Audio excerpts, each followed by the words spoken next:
costumávamos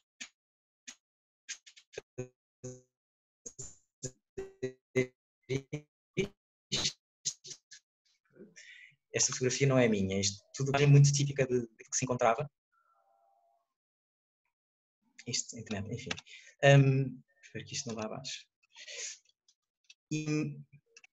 Ok.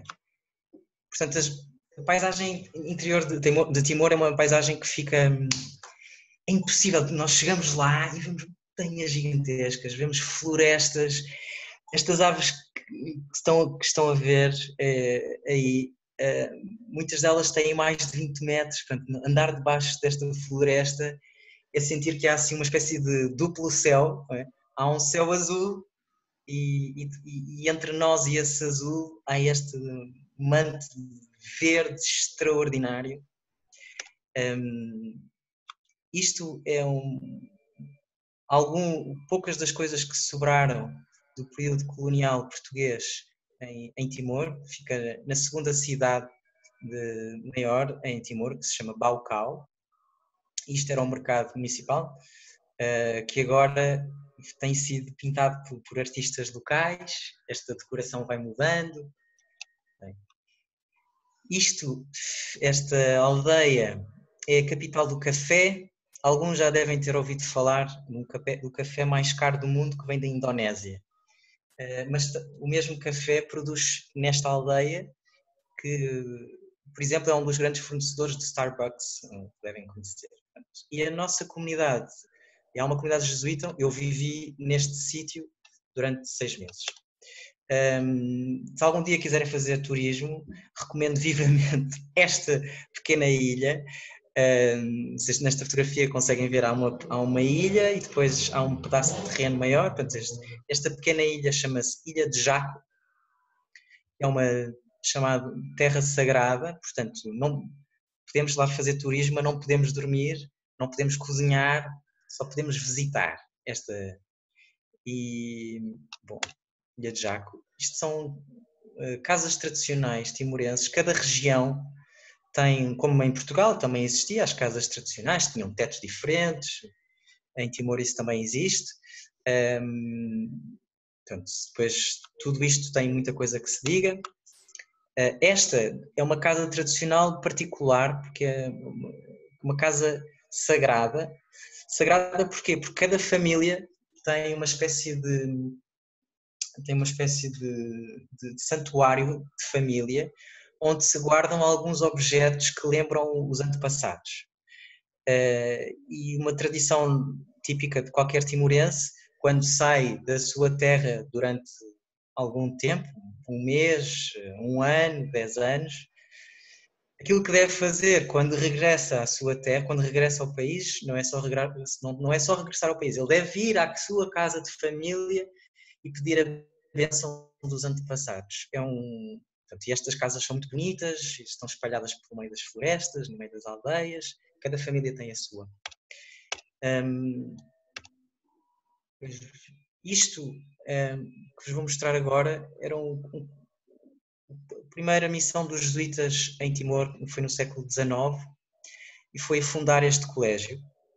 Estas imagens os jesuítas não estavam em Timor, os jesuítas fomos expulsos de Portugal e dos territórios com a República e só voltámos a Timor nos anos 60. Mas isto deixa-vos um bocado a perceber o que é que era um colégio em Timor nos anos, uma escola, neste caso era uma escola do Estado, mas tinha uns padres e umas freiras de vários países. E pronto, é sempre, nós sentimos sempre que estamos num mar de verde, é o que se sente. Isto era a escola, as imagens daquele vídeo eram da primeira escola dos jesuítas em Timor e foi a escola mais famosa durante cerca de 150 anos, não, 120 anos. Eu fui para Timor para trabalhar nesta escola que estão a ver aqui, desta imagem. Agora já está construída. Quando eu cheguei a Timor não existia nada disto. Começámos a trabalhar nos pavilhões pré-fabricados e foi uma alegria. E agora é ótimo ver que passados estes anos a escola já está totalmente construída. Vivia nesta casa, enquanto 2 anos da minha vida em Timor, como podem ver, uma vida difícil, não é? Com umas vistas tristes, voltado para o mar, enfim, vida dura. Portanto, esta foi a minha casa durante 2 anos. Tinha sido, é isso, depois não interessa, depois se quiserem pormenores. Vivi com este padre, é um padre japonês chamado Ura, de quem tenho muitas saudades.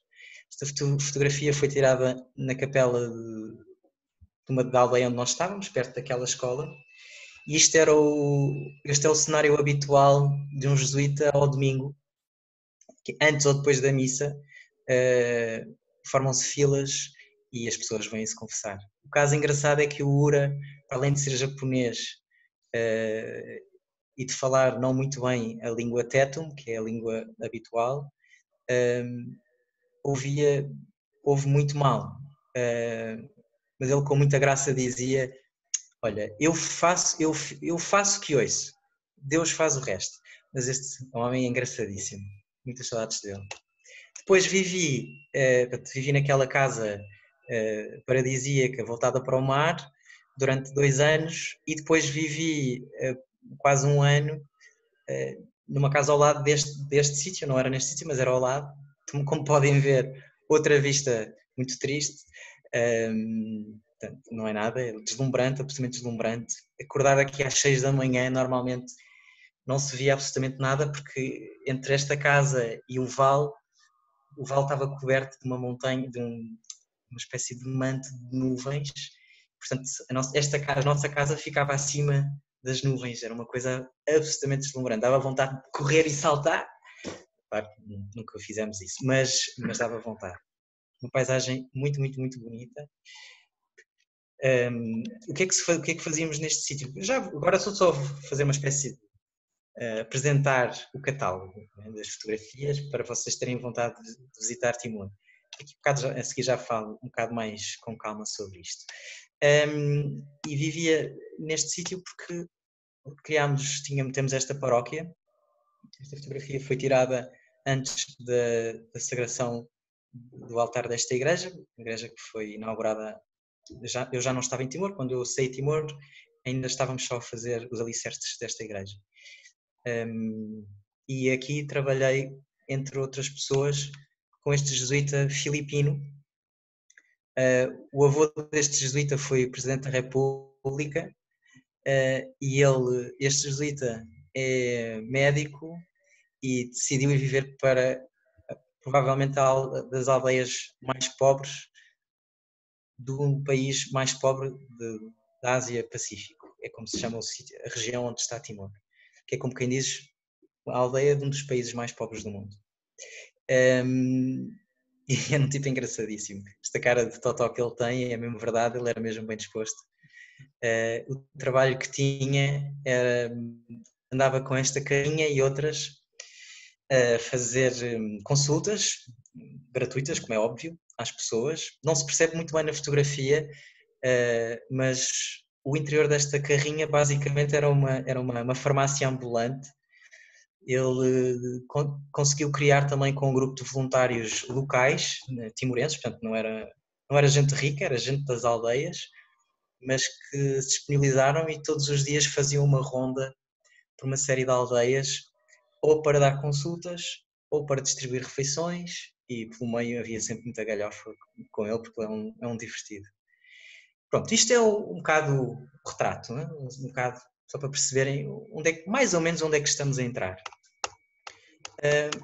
Então, mas ia-vos só explicar como é que se chega a um país destes, não é? Não sei se têm muita noção eu não tinha muita noção de como é que era a história de Timor até ir lá parar.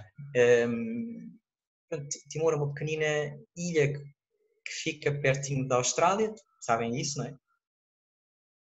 Mas tinha uma grande particularidade, não é? Que, apesar de ser uma ilha pequena, estava dividida em muitos pequenos reinos. Quando os portugueses lá chegaram no século XVI, encontraram umas 30 comunidades diferentes, de línguas diferentes. Portanto, em Timor falam-se cerca de 30 línguas, algumas parecidas entre elas, outras muito, muito, muito, muito diferentes, que é um bocado prova de como era uma terra tão, tão, tão diversa, não é? Com tanta diversidade, também com tantas montanhas, não dá propriamente para as pessoas estarem sempre a passear, as pessoas viviam na sua aldeia, com a sua família,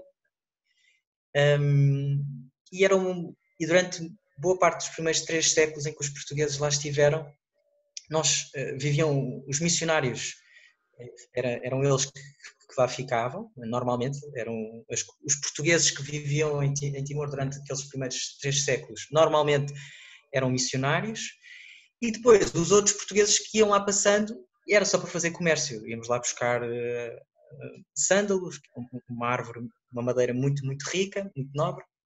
Depois começámos a perceber que o café pegava bem naquelas terras, e começámos a fazer negócio com isso.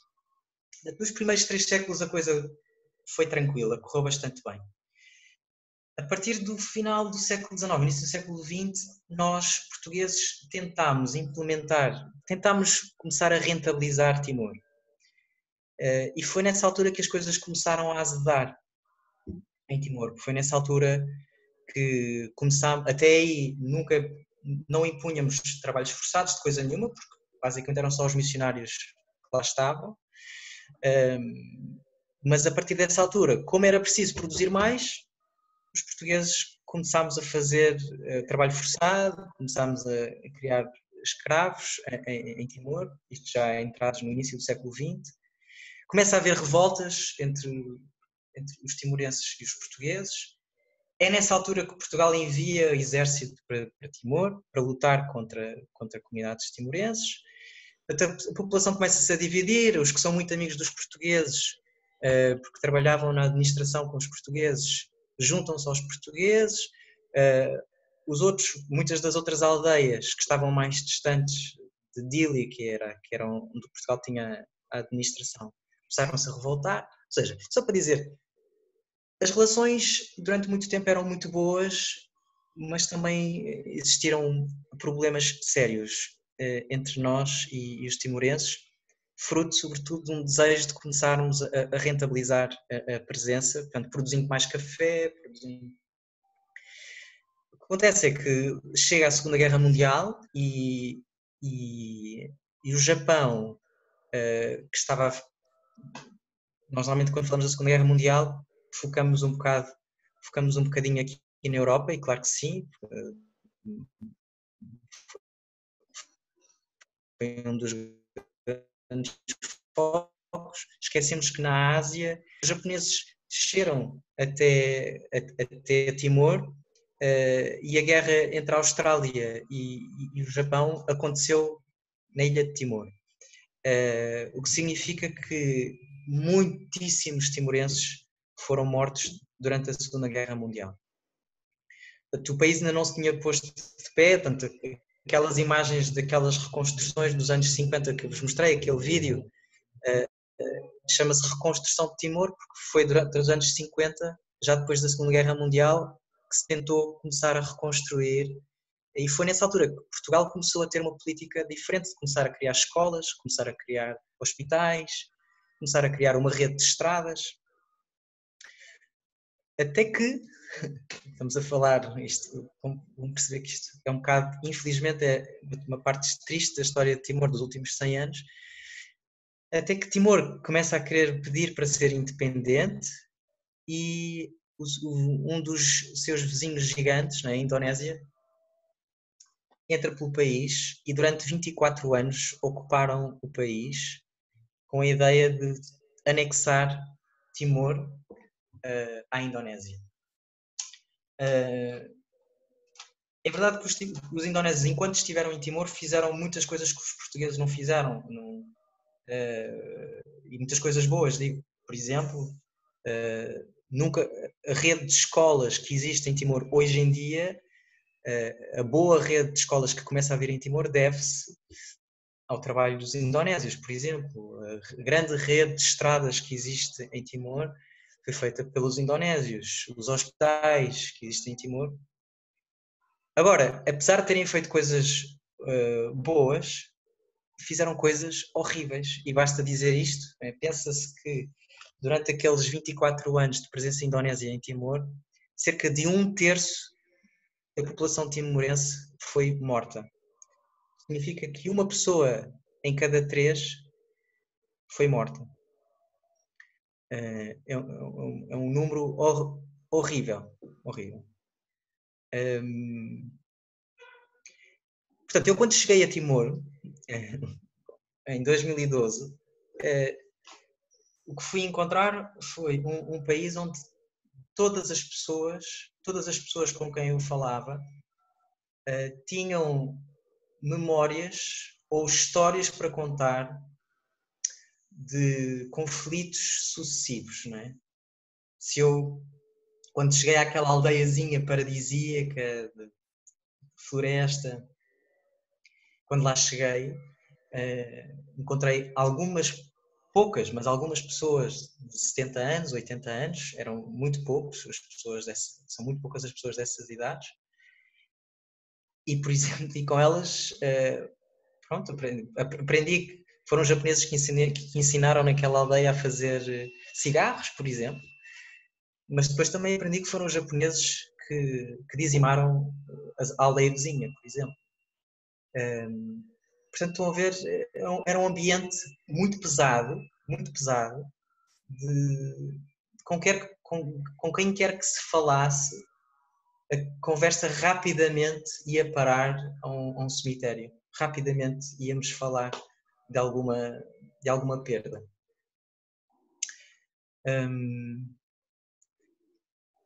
Portanto, primeira coisa, não é? Chegamos a uma terra e tentar perceber quem é esta terra. Não é o que é, mas é quem é esta terra. Qual é a sua identidade. Depois outra coisa importante, que também teve a ver como experiência de missionário, foi nós dizemos que Timor fala português, não é? Diz-se que tem uma das duas línguas oficiais, português e o Tetum. O Tetum sendo a língua que se fala na capital e uma das tais 30 línguas que se falam em Timor. Mas a verdade é que pouquíssimas pessoas em Timor falam português. Pouquíssimas. Portanto, a primeira coisa que é preciso fazer quando lá chegamos é aprender a língua. E eu posso dizer que esse foi um processo muito divertido, porque aprendi como é que se aprende aquela língua. Ia para a rua, jogar futebol com os putos do bairro, primeiro mês, basicamente, foi para aprender a língua.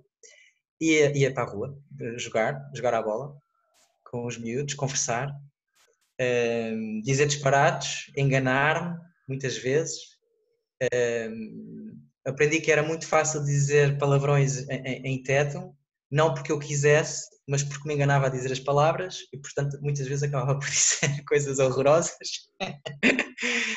A vida de missionário também é assim. Mas isso também me fez aprender outra coisa, que é, reparem, nós pensamos, o missionário vai e leva as soluções porque há problemas e ele é que vai ajudar a resolver os problemas. Mas quando chega ao sítio, depara-se com um problema muito prático, que é como é que eu posso ajudar, seja o que for,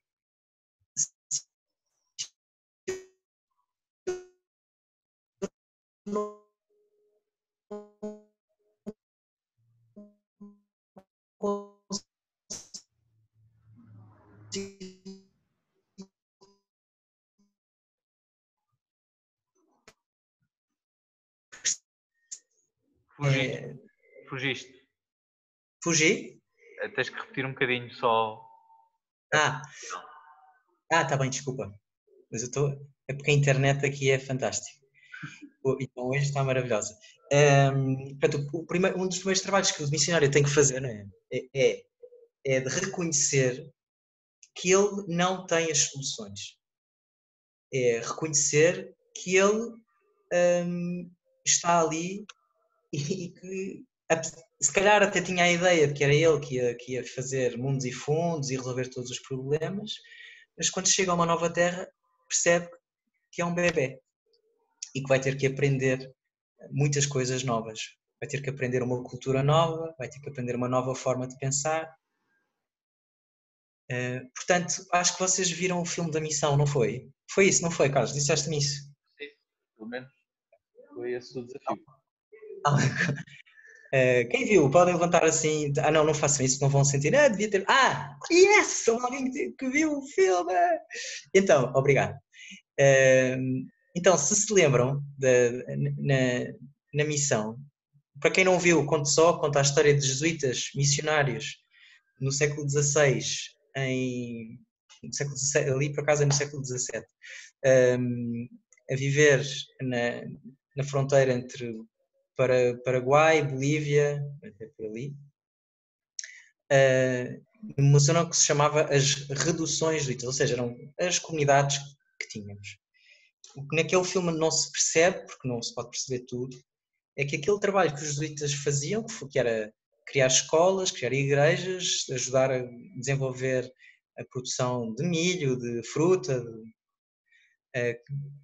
esse trabalho, desde que os jesuítas chegavam até que se começava a fazer alguma coisa, os jesuítas tinham escritos na sua regra, né, tinham que passar pelo menos 15 anos para conhecer a cultura em que estavam.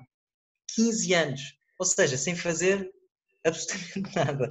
Ou melhor, para fazer muita coisa, que era nascer de novo. Nascer outra vez.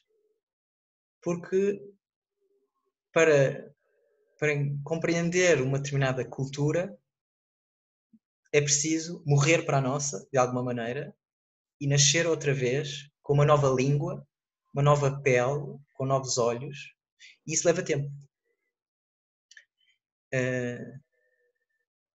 Portanto, chegar a um país, perceber que era um país com conflitos, perceber que ia precisar de aprender uma língua e, portanto, que se calhar não tinha as soluções todas, tinha que aprender coisas novas. Pois durante esse tempo de aprendizagem, aprender coisas espetaculares. Aprender que as nossas culturas, não é? O que é que isto significa quando falamos de cultura? Ou seja, a nossa forma de ver o mundo, às vezes até de perceber o que é bem, o que é mal, que há pequenas diferenças que fazem toda a diferença. Por exemplo, a nossa forma de sermos, de conversarmos e de tentarmos mostrar delicadeza em relação aos outros. Lembro perfeitamente, um dos meus trabalhos habituais era dar boleia a pessoas no meio das aldeias, entre floresta, pelo meio da floresta. As distâncias eram grandes, as estradas eram más, portanto, tinha um jeep de 30 anos, muito podre, extraordinário, e basicamente as pessoas que iam encontrando pela estrada, abrandava, oi, venha, entrava. Lembro perfeitamente da primeira vez que me aconteceu e a perceber destas pequenas diferenças.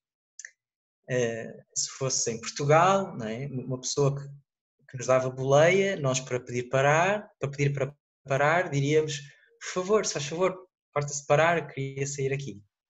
Era uma forma, há muitas maneiras de mostrar delicadeza. Esta seria uma, podíamos pedir, se faz favor, enfim, já perceberam a ideia.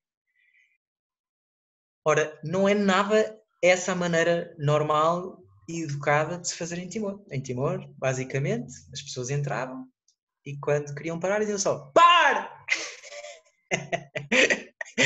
Eu lembro perfeitamente da primeira vez que ouvi isto, pensei, caramba, que mal educado. E depois parei para pensar, repara, se calhar não tem nada a ver com ser mal educado. Tem a ver com ter sido educado numa cultura diferente. E eu é que tenho que aprender, neste momento, neste país, o que é que significa comunicar numa língua nova com outra cultura. Também era muito giro ouvir as pessoas dizer que nos achavam a nós, europeus, que é engraçado, muito mal educados, por coisas simples. Por exemplo, imagina, se estivermos a andar na rua, imaginem que vocês estão a conversar com alguém e estão no passeio e alguém que aparece e quer continuar a andar, mas vocês estão à conversa no meio do passeio. Se calhar entre nós ninguém se sentiria muito mal se a pessoa que queria andar, que não vos conhecia, passasse pelo meio. Nós continuávamos a conversar, alguém dizia, passava pelo meio. E seguia o seu caminho, tranquilo, se calhar até fazia um gesto. Para uma cultura asiática, isto é a coisa mais mal criada que pode haver, porque se estão duas pessoas a conversar, nem que eu tenha que esperar até à noite para que elas acabem de falar, mas eu não vou atravessar a meio, eu não vou interromper aquela conversa. Não, são pequenas coisas que nós, a pouco e pouco, começamos a perceber. Isso também tem a ver com o trabalho de missão, que é conhecer a realidade onde nós estamos, perceber que as coisas têm regras próprias, e essas regras são boas, eu é que tenho que as compreender. Não são as pessoas daquele país que se têm que mudar, sou eu que, se quero viver naquele país, tenho que aprender a amar aquela forma de comunicar. Boa, mas e qual foi o meu trabalho? Não é? Fui enviado para Timor. O meu trabalho principal foi ajudar a fundar um colégio, aquele colégio grande que vocês... foi ajudar a fundar este colégio. O que é que isto significou? Qual é que era o projeto deste colégio? Este colégio é bastante grande, como vocês estão a ver, fica numa aldeia à beira-mar, aqui não dá para perceber, fica uma aldeia à beira-mar, a população basicamente são pescadores, é uma aldeia mesmo muito pobre. E portanto, olha, aprendizagens de missionários, não é? Lá estamos nós, jesuítas, vamos fazer uma escola espetacular e os mais pobres é que vão para lá estudar e eles é que vão mudar o mundo. Estão a ver a ideia? Mesmo fixe. Abrimos a escola, linda a estrear, mas as pessoas daquela aldeia, muito pobre, quando viram aquelas casas muito mais sofisticadas do que as casas delas, sentiram-se, esta escola é para ricos, esta escola não é para mim. E nós a pensar, mas ora bolas, então, mas a nossa ideia era que esta escola fosse para elas, fosse para estas pessoas. Então o que é que um dos nossos primeiros trabalhos foi andar, basicamente, fazer amigos na aldeia, tomar café, ir para a casa visitar as pessoas, tomar café, conversar, simplesmente isto, tornar-nos amigos, para que as pessoas percebessem que esta escola, sim, tinha bom aspecto, sim, tinha custado muito dinheiro, mas não era para ricos. Os filhos deles não precisavam de pagar nenhuma fortuna para ir lá estudar. Aliás, havia bolsas de estudo dadas para que os filhos pudessem ir para lá estudar. Mas estão a ver, não tinha a ver só com dinheiro, também tinha a ver com, de repente, comunidades muito humildes. De repente vem uma coisa que acham que não é para elas, mas estão a ver. Pronto, o primeiro trabalho foi tato, sensibilidade. Depois outro, um trabalho muito giro que me pediram foi dar formação aos professores. Muito giro por muitas coisas. Em primeiro lugar, porque eu não tenho experiência, não tinha formação absolutamente nenhuma para dar aulas. Nada, zero. Portanto, tinha saído da faculdade, pronto. E o meu primeiro trabalho foi dar formação a professores, que só isso era de rir. Só é preciso ter sentido de humor para fazer uma coisa que nós não sabemos fazer. Também foi uma oportunidade, o que é que eu tinha que fazer exatamente? Uma das coisas principais era ensinar português, porque uma das línguas de ensino é em português, é o português, portanto, mas foi uma altura muito boa, porque deu para perceber que o português é uma língua mais complexa do que às vezes se imagina, deu para perceber a falta de lógica às vezes da nossa forma de escrever, da nossa ortografia, deu para perceber como às vezes é difícil explicar certas expressões, mas deu sobretudo para conhecer e tornar-me amigo dos professores com quem ia trabalhar, tornámos colegas, estávamos a trabalhar juntos na mesma escola. E pronto, esse foi um dos meus trabalhos principais durante 2 anos, dar aulas num bairro, numa aldeia muito pobre. Não era só dar aulas, era também tornar-me próximo das pessoas. Outro trabalho que me foi pedido foi, os jesuítas em Timor temos um centro audiovisual, de produção de audiovisuais. Porquê? Basta pensar que durante 24 anos na ocupação indonésia era proibido as pessoas falarem das suas histórias de família, era proibido contar o passado. Muitas das músicas tradicionais, os indonésios, os militares ao entrarem, impunham a forma de viver indonésia. Portanto, os jesuítas timorenses e estrangeiros que viveram em Timor perceberam, se nós queremos ajudar Timor, uma coisa que temos que fazer é ajudar Timor a guardar a memória de quem era. A sua memória, as suas tradições, as músicas tradicionais, as roupas, as histórias. E, portanto, criámos então este centro de audiovisuais. E um dos meus trabalhos que me pediram foi fazer histórias baseado nas lendas tradicionais de Timor, para programas de televisão em Dili, na televisão nacional. Com os miúdos da escola, até era uma animação, organizar os miúdos. Imaginem o que era de repente na vossa escola, a vossa aula, nós tínhamos ateliês, ao sábado de manhã havia ateliê de teatro, e saberem que daí a um mês o vosso ateliê de teatro ia ser para fazer um programa de televisão para a televisão nacional a contar uma história que era da vossa terra.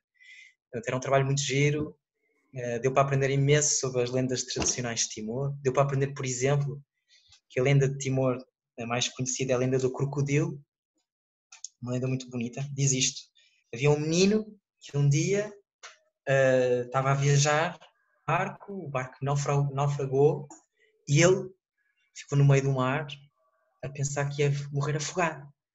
E de repente, do meio do nada, aparece um crocodilo. E ele pensou, pronto, agora é que é deste. Afinal não vou morrer afogado, eu vou morrer no estômago daquele crocodilo. O crocodilo olhou para ele e pensou, se calhar eu vou comer este miúdo, se calhar isto aqui é que vai ser, já tenho o almoço feito.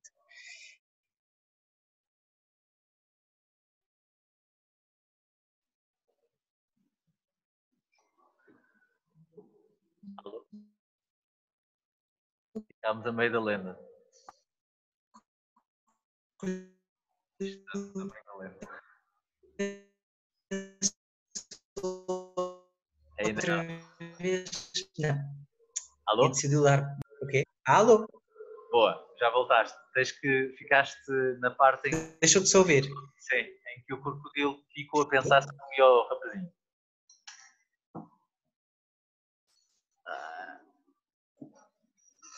Não.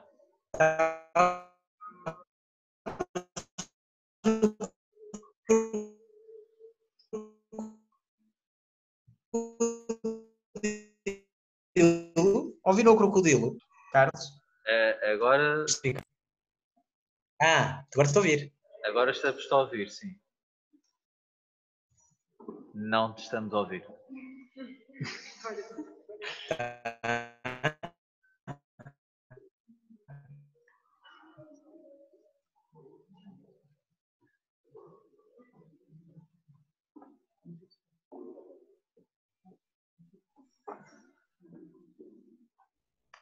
Tá? Sim.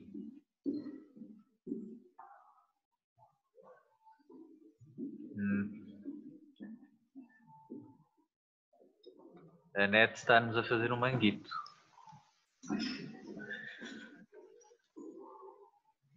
Estava a correr bem, não é? Estás-me a ouvir? Sim, fala.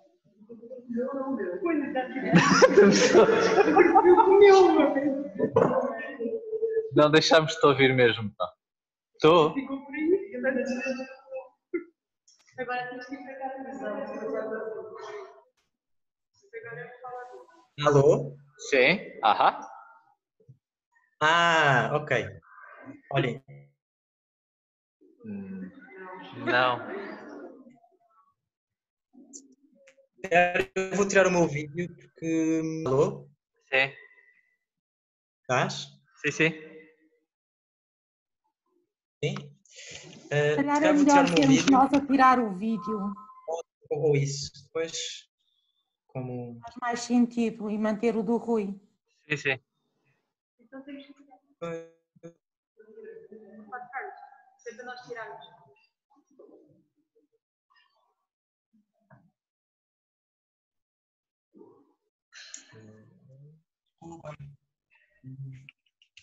Estão a ouvir então agora? Sim. Alô? Tá? Tá? Consegues? Conseguem Sim, ouvir? Sim, sim. Então pronto. Então vou continuar. Bem, e então não, estávamos nós no crocodilo. O crocodilo, resumindo, em vez de comer a quem, não, decidiu, quando o miúdo adormeceu, quando o miúdo acordou, percebeu que já não havia crocodilo, havia uma ilha. E depois ouviu-se uma voz que dizia, qualquer coisa, como é que isto dizia em português, pois isto não faz muito giro, mas era, ofereci-me como bênção para ti e para a tua família, portanto, sempre que viveres nesta terra, lembras-te que nós estamos ligados, nós crocodilos estamos ligados a vocês, portanto, uma coisa assim. E até hoje, em Timor, quando estamos a falar com as pessoas sobre crocodilos, é muito rude dizer que o crocodilo é um crocodilo, devemos dizer que é o avô. O crocodilo nós chamamos o avô. Coisas muito giras. Portanto, com isto tudo... Fazia os programas de televisão com os miúdos da escola. Depois, os últimos meses, o que me pediram foi que fosse para aquela aldeia paradisíaca, no meio das montanhas,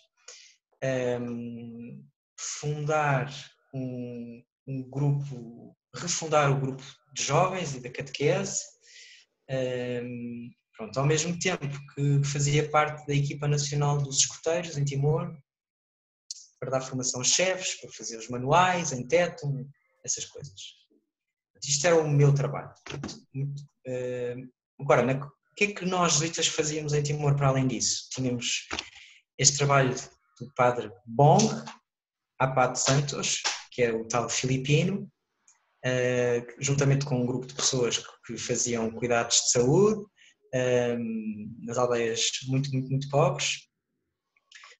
Tínhamos um grupo de serviço chamado Grupo de Serviço a Refugiados, que basicamente ali em Timor funcionava sobretudo para nos bairros mais pobres, desde construir poços de água para muitas das comunidades, apesar de Timor ser muito verdinho, é difícil encontrar boa água potável. Portanto, um dos trabalhos da Companhia de Jesus em Timor era esse, era de criar um rede local de abastecimento de água, com poços, escolas, e pronto, é isso. Pronto, isto assim é um bocado visão geral. Agora, se calhar muito mais interessante era se tivessem perguntas, não sei como é que isso pode ser. É possível fazer? É possível? Sim. Então pronto, não estou a ver. Está aqui. Ok. Se fazer perguntas era muito giro.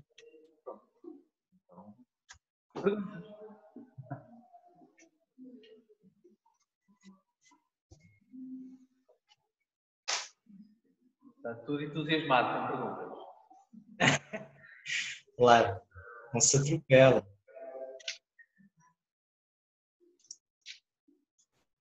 Tenho uma o Padre Rui falou aqui um bocadinho de como é que do contexto histórico em Timor e a nível de religião, queria saber se eles efetivamente mantinham, devido às primeiras crises portuguesas, uma religião católica, sim, portanto, maioritariamente, não necessariamente ser a religião do Estado, e se vocês também tinham um bocadinho esse papel de evangelização, vamos criar catequese, vamos pôr a população toda católica e...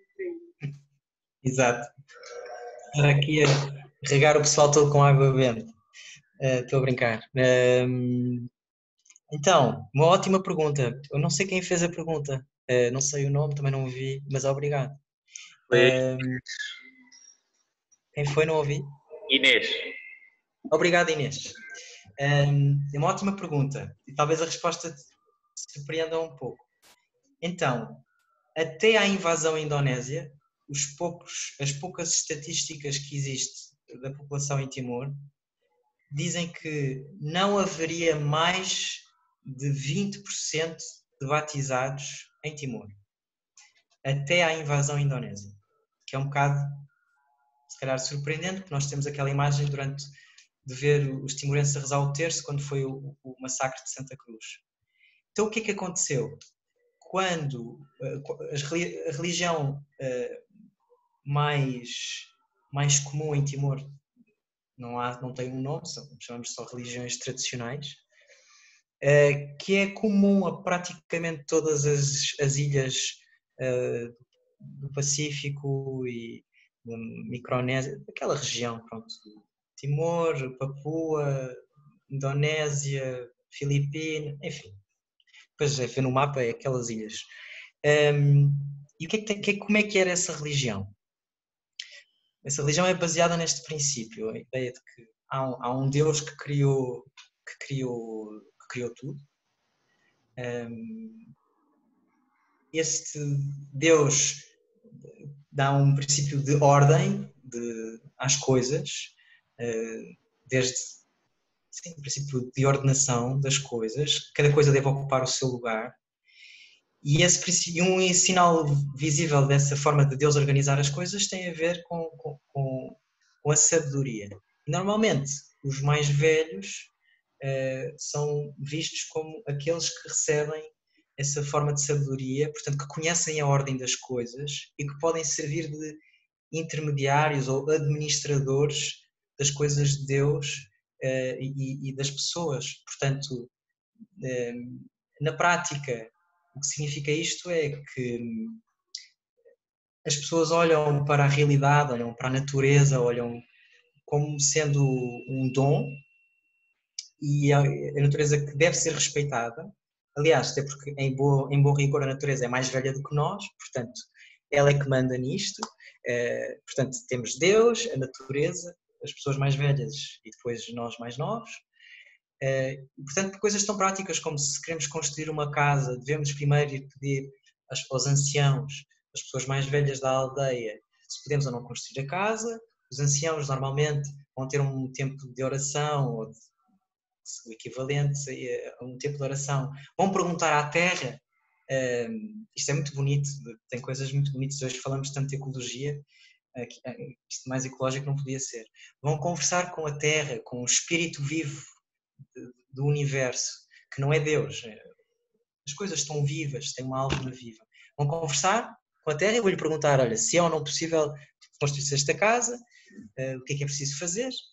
Normalmente as pessoas acabam por uma questão de respeito, oferecem um sacrifício, pode ser uma galinha, pode ser, depende dos sítios, pode ser fruta, pode ser um maço de tabaco, pode ser muita coisa diferente, que é entregue como sinal de reverência, de respeito. Lá está, como a terra é mais antiga, assim como devemos mostrar respeito aos mais velhos, devemos mostrar respeito à terra, que é muito mais velha que todos. Portanto, há assim uma ideia de convivência, não é? De que há uma certa harmonia entre Deus, a natureza, entre as pessoas, e portanto, na prática se respeitarmos, se formos respeitadores, a terra respeita-nos. Se formos desrespeitadores, a terra castiga-nos. Assim como os pais se podem castigar os filhos por não respeitarem as regras, os mais velhos podem punir os jovens na sociedade que não pertencem. Então, estou a explicar o que é que seria esta religião tradicional. Portanto, estão a ver que há algumas coisas para onde é possível, onde há proximidade, a ideia de que há um só Deus, a ideia de que a terra é um dom. Por isso, os primeiros missionários, quando chegaram a Timor, nunca houve uma adesão em massa, nunca, mas havia uma forma de entendimento. As pessoas percebiam, havia respeito por isso, sobretudo quando os missionários eles próprios também eram pessoas mais velhas, tinham cabelos brancos e eram sábios para todos os efeitos, tinham experiência, as pessoas respeitavam muito isso.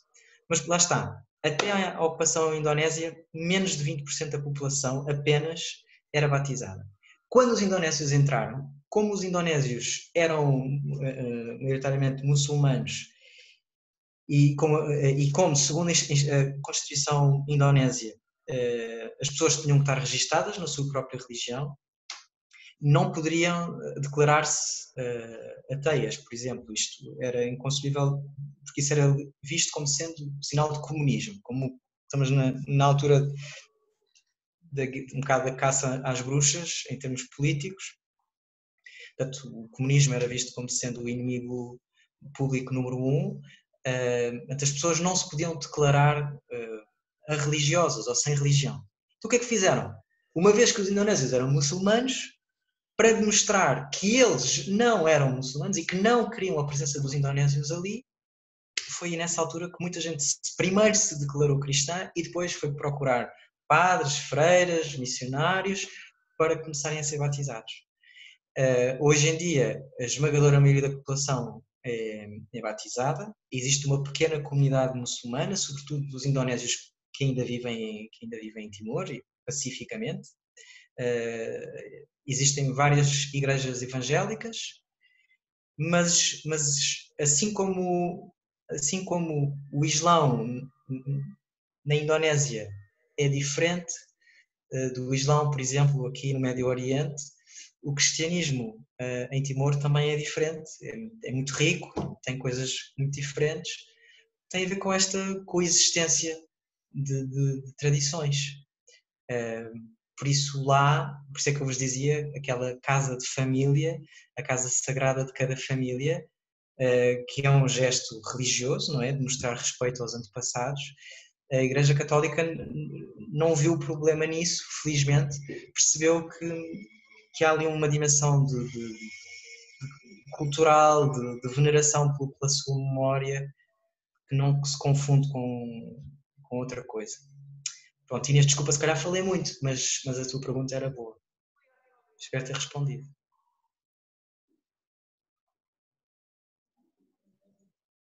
Alô? Estou?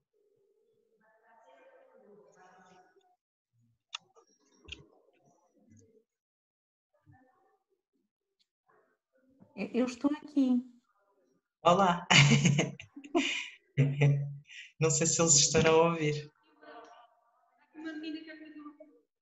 Então. Ok. Obrigado.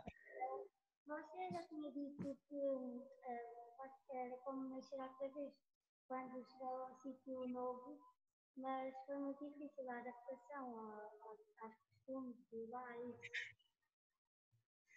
Que boa pergunta. Deixa eu ver se percebi bem. Se foi difícil a adaptação, foi isso? Só porque eu não ouvi bem por causa do som. Foi isso, não foi? Foi difícil a adaptação. Não sei como é que se chama a menina que fez a pergunta, mas é muito boa a pergunta. Então, como? Filipa? Rita. Obrigado, Rita. Olha, por acaso não foi muito complicado. O mais difícil de tudo foi o tempo que demorou a aprender a língua, e porque durante praticamente 3 anos, apesar de dar aulas de português, as conversas com as pessoas, as aulas eram sempre bilíngues, portanto, quando falava era sempre, dizia uma frase em português, dizia uma frase em teto, uma frase em português, uma frase em teto. E fora das aulas só falávamos em teto. E é verdade que isso leva tempo, não é só para aprender a língua, mas é o dia inteiro, pensar de outra forma. E às vezes pode ser um bocado solitário isso, porque há coisas que nós, para sermos capazes de dizer, temos que estar à vontade com as palavras, estar à vontade com a língua que estamos a usar. Imagina que tinhas que dizer uma coisa muito, muito, muito séria a alguém, mas tinhas que o fazer numa língua que não era a tua. Imagina como é que era isso. E portanto há assim até sermos capazes, isto não é estalar os dedos e já está. Muitas vezes leva tempo para aprendermos bem e para depois para nos ouvirmos naquela nova língua. Não é? Temos que dizer, olha, estas palavras que eu estou a dizer, eu sou capaz de me reconhecer nas coisas que estou a dizer, sou capaz de me reconhecer nesta língua que estou a usar. Portanto, há assim um tempo que é solitário. Mas de resto, olha, gostei muito da comida timorense, gostei mesmo muito da comida timorense. Come-se pouca carne, muito pouca carne, comemos muitos vegetais, muito arroz, plantas que nunca imaginei que se podia comer, que comíamos, fruta deliciosa, Portanto, havia muita coisa que era ótima e foi muito fácil de adaptar. Coisas estranhas, por exemplo, celebrar o Natal quando está calor. Isso é muito giro. Não tem nada a ver, não é? Porque nós imaginamos Natal, frio, até a comida, não é? A comida quente, pesada, e ali no Natal vamos para a praia, que é muito diferente do que uma pessoa está habituada. Outra coisa estranha, lá conduz ao contrário de nós. Nós conduzimos de uma maneira, eles conduzem como os ingleses. E isso também era divertido, aprender a conduzir assim. De resto, olha, outras coisas também ligadas à comida. Uma coisa diferente.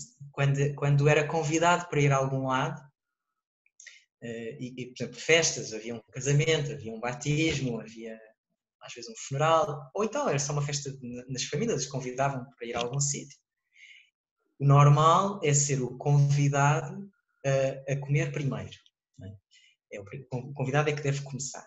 Portanto, normalmente estava assim a mesa posta, havia muita coisa em cima da mesa, mas a verdade é que as comidas eram tão diferentes das nossas, mas tão diferentes, que eu às vezes não sabia o que era doce, o que era salgado, o que é que se punha mais no prato, o que é que se punha menos, e aconteceu muitas vezes fazer figura de totó, começar a comer uma coisa de uma maneira que não era suposto comer. E, portanto, como é que isso se faz nessas alturas? Um bocado de sentido de humor, começava-me a ria-me de mim próprio, era muito divertido. Mas à parte da solidão, que isso dá muito trabalho, essa solidão de comunicação, por causa da língua, não por causa das pessoas, à parte dessa solidão, gostei mesmo muito, por isso é que se pudesse voltar. Obrigado, Rita.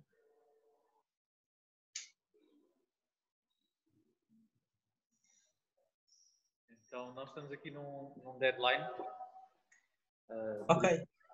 Se houver ao final alguma pergunta, muito bem. Então, posso perguntar uma coisa?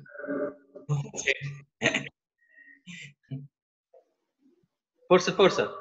Ok. Eu sei que a conversa era mais sobre Timor e sobre a missão em Timor, mas Sim. também está agora em missão, mas é no Líbano, certo? É verdade. Pronto. E o que é que acha diferente o cristianismo no Líbano e, por exemplo, com o cristianismo cá ou em Timor, por exemplo? As diferenças e a cultura? Isso é difícil.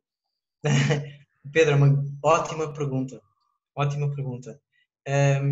Obrigado. Então, há muitas diferenças. Muitas diferenças. Vou dar um exemplo. É mais fácil assim. Daqui a 3 dias temos os fiéis defuntos, não é? Como é que se celebram os fiéis defuntos nos 3 países? É só um exemplo.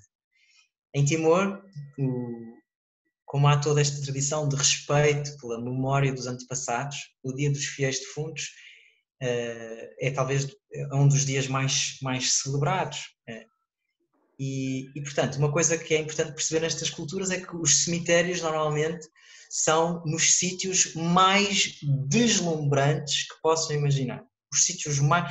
Se querem saber onde é que é o cemitério, imaginem, fechem os olhos e pensem qual é que é o sítio mais bonito desta terra, desta aldeia ou desta cidade. Vão até lá e vão encontrar o cemitério. Portanto, os sítios mais deslumbrantes. Como é que normalmente é celebrado os fiéis defuntos? Em Timor, as pessoas de manhã, muito cedo, às 5, 6 da manhã, todas impecavelmente vestidas, com os seus vestidos tradicionais super coloridos, as mulheres lindíssimas lá vêm com as suas roupas muito bonitas. Os homens vêm com as penas, vêm com as espadas tradicionais, vêm todos vestidos a rigor. Pelas florestas, isto estou a falar na montanha onde vivi, vêm pelas florestas, carregados de flores, vêm assim com umas cestas, muitas vezes, de pétalas de flores, velas, e vêm a cantar. E o que é que cantam? Isso é uma parte engraçada.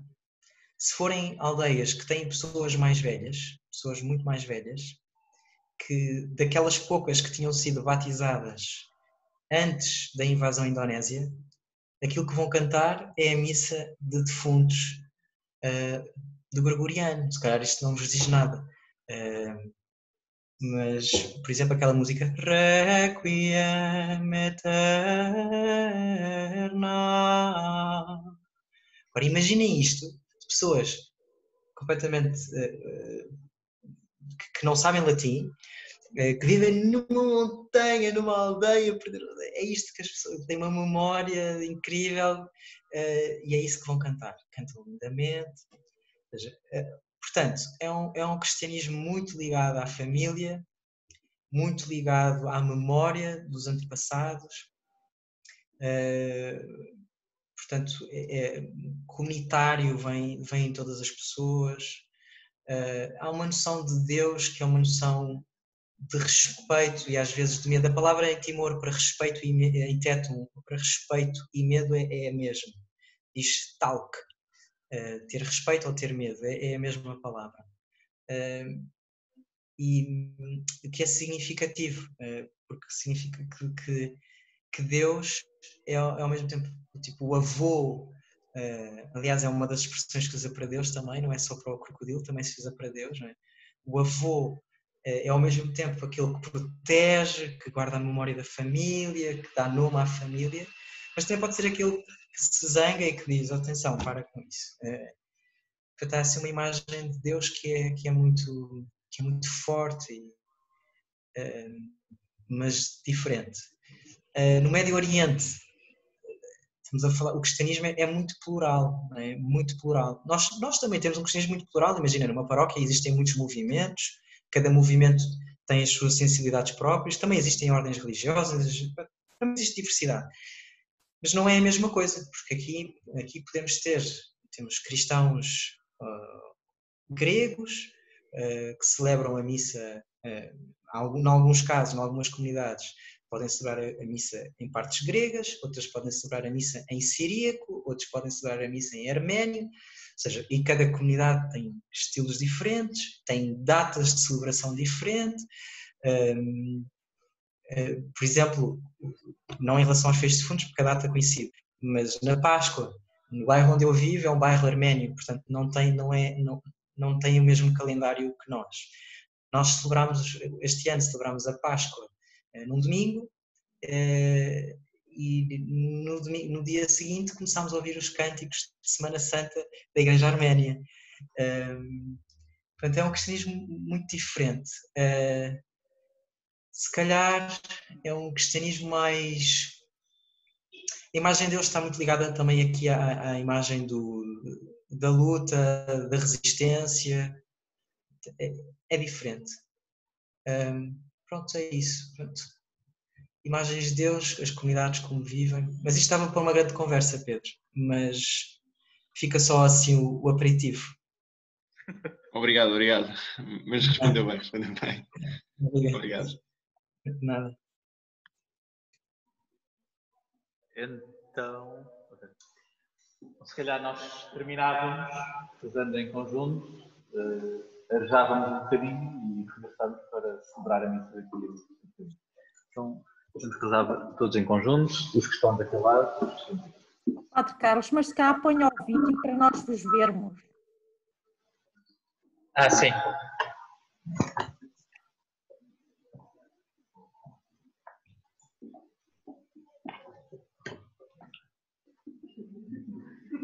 Gente, coloca o pé.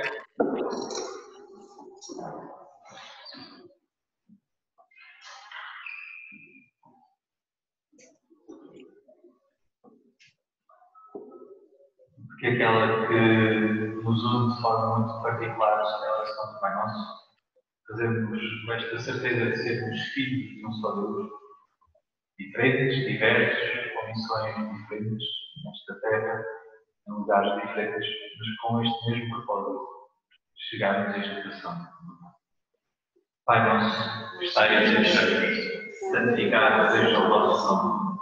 Venha a nós o vosso reino. Seja feita a vossa vontade, assim na terra como no céu. O pão nosso de cada dia nos dai. Perdoai-nos as nossas ofensas, assim como nós perdoamos a quem nos tem ofendido. E não nos deixeis cair em tentação, Dizer, muito mal. O Senhor esteja convosco. Abençoe-vos Deus Todo-Poderoso, Pai, Filho e Espírito Santo. Então, e agradecer uma vez mais ao Padre por nos ter ajudado a olhar esta realidade tão diversa do livro da Timor. Obrigado. Muito bom. Então, agora podemos sair como é habitual. Uma missa. Obrigado. Obrigado, Maria. Então vá. Depois a gente fala. Adeus, bom trabalho. Obrigadíssimo. Obrigado. Adeus, Maria. Obrigado.